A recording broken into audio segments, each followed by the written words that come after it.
एते सुंदर लगुच परिवेश एते खुशी लगुच किंतु मोर अभिज्ञता बहुत कम रही। वर्तमान मो अन्य एक मुख्य अतिथि जय जगन्नाथ स्वामी की समाज की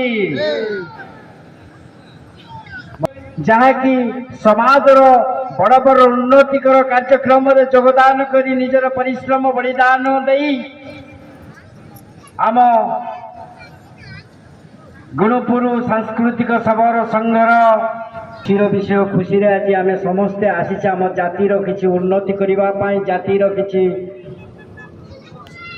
हजि जाइथिबा स्मृति को उच्चारण करने आम समस्ते एकत्रित होइचे। यही एकत्रीकरण होउची मुख्य चाबिकाठी पांचटी आंगुठी को जदि मुठा करबा ताले गोटे मुठी हब जदि पांचटा आंगुठी गोटे आंगुठी भी एपट सेपट हो से मुठार कौन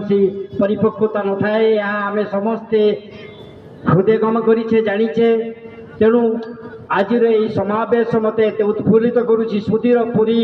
जगन्नाथ निकटर मु छुटी आसी मोर सुधीर सबर सहर भाई भौणी मान पाखक